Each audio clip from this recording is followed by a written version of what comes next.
The World Health Organization has declared the Ebola outbreak a global crisis. More than 1,000 people have died so far, and now the U.S. is buckling down to prevent the deadly disease from spreading right here at home.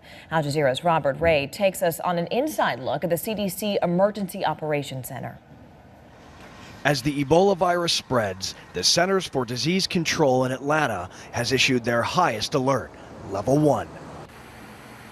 Inside the CDC, there's an emergency operations center.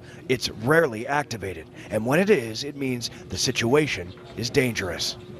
No, that's fine. The scientists here are monitoring the West African Ebola outbreak and planning their next move to help stop the speed of infections. Dr. Thomas Frieden, the head of the CDC, says you guys know how to stop the infection from moving around in West Africa. How is that? Since this virus is only transmitted person to person, the way to stop the outbreak is to interrupt these chains of transmission from one person to the next. Right. That involves identifying cases, getting them into isolation and treatment.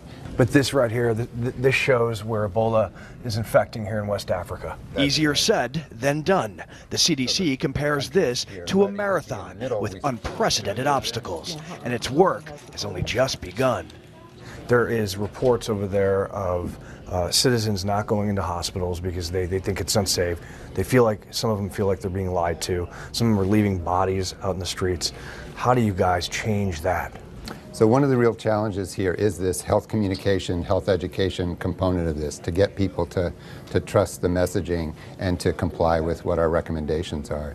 We understand that it's not just developing the message, but it's finding that trusted person, whether it's a village elder, a religious leader, somebody who can deliver that message in a form where people will believe it and accept it and actually act on our recommendations. The center has sent an additional 24 scientists over to West Africa in just the past week. More will be on the way in the coming days. Another 50 infectious disease specialists. Is 50 people enough? Our 50 people alone is not enough to solve this problem. We're working in coordination with our other partners. The World Health Organization, WHO, is providing the overall coordination. And imagine having to work in this rubber suit with this isolation helmet in high temperatures in West Africa, being around Ebola-infected patients. It's not an easy task for the workers of the CDC. There needs to be more aid, according to them, and more bodies on the ground.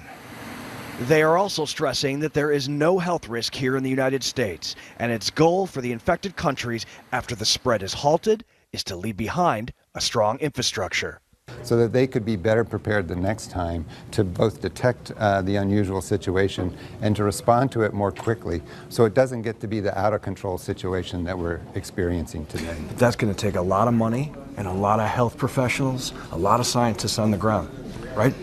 So as part of the president's budget, there's some money that's been asked for specifically for what we call global health security. And we see this as an investment globally in developing this capacity in other countries so that they are prepared.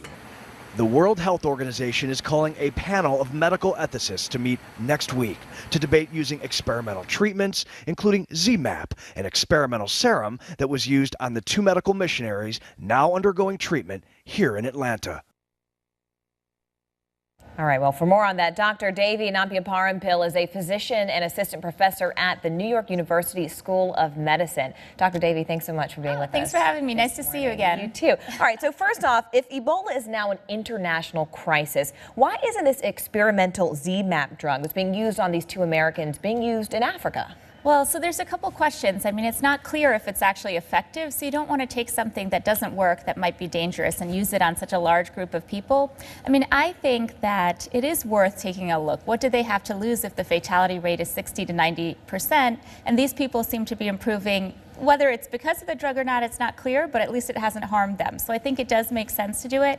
I mean, some people object also because they feel like, because of our history, first of all, you know, we have experimented or done medical experiments on people who are minorities or who are poor. So some people object until there are more studies available. And then other people feel like, okay, if there's a limited number of doses, which is one of the problems, that we should reserve that for Americans. So that's another controversy. Which is interesting because the director of the CDC said, hey, look, this thing can be stopped. In fact, let's take a listen.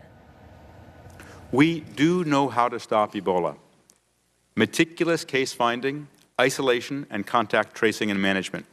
We, with our partners, have been able to stop every Ebola outbreak to date, and I'm confident that if we do what works, we will stop this one also. But it won't be quick, and it won't be easy. So how do we end this outbreak, especially since it's the largest ever recorded? I agree, but I agree with what he said. But the thing is, isolation is kind of difficult because, you know, in the past, these people who were infected were in rural areas. So what would happen is, you know, when they either recovered, their body figured out how to fight the virus, or they died. And when they died, you know, pretty soon afterwards, the virus inside them died. So it kind of passed. That's how the outbreak passed. In this case, you know, it's spreading to other people. So the isolation, it doesn't really make total sense because if you think about it, we can slow down the spread. But let's say that you actually started having symptoms of Ebola. You know, what you might think at first is, oh, maybe it's some other virus, you know, maybe you ate something else last night that you shouldn't have. You know, you might think that way, but then what happens is you have to decide, am I going to the hospital or am I going to lock myself in this house or apartment and not go anywhere? So very few people will choose to just lock themselves up and be isolated because they might die. I mean, the fatality rate is 60 to 90%, right? So if they go to the hospital, they might come in contact with other people. I mean, healthcare workers are getting infected. So it sort of goes against common sense to stay isolated. I mean, most people will go to seek out help. So, Dr. Devi Napiaparampill, thanks so much for being with us. Oh, thanks. Nice to see Always you. A pleasure to have you.